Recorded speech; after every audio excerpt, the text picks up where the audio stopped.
जय Jagannath dear students welcome to our channel fast job cracker.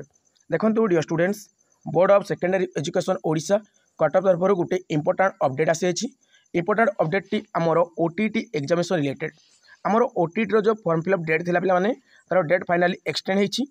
आमर 27 नवेम्बर 2025 पर्यंत डेट एक्सटेंड हो 27 नवेम्बर 2025 पर आउ डेट एक्सटेंड हेबो नहीं।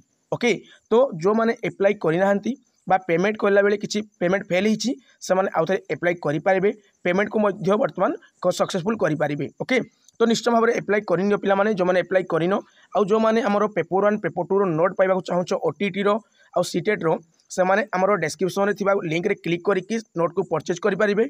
ओके, ओडिसा रो बेस्ट नोट पिला माने पूरा पूरी 15 दिन परिश्रम करिकि से नोट मु तैयारी करछि आउ आम चैनल रे ऑलरेडी बहुत गुडे क्लास हे सारिछि आउ आगो को मध्य बहुत गुडे क्लास हेबो आउ एमिति किछि क्लास देबी पिला माने जो क्लास रु तुम स्टडी जदी करूछ तुमरो सिलेक्शन 100% हेबो। अब जो पिला माने आम चैनल को नुआ करी विजिट करछ चैनल को सब्सक्राइब कर रखो आउ ई टाइप रो इंपोर्टेंट अपडेट तथा तुमर ओटीटी पई क्लास चाहूथिले चैनल को तुम कोन करो ना सब्सक्राइब करिकि रखो एवं बेल बटन को क्लिक करथो जहा द्वारा कोन हेबो ना तुम पाखे सब प्रकार नोटिफिकेशन पहुंची पारिबो। ओके, वर्तमान विदाय नउछि। जय जगन्नाथ।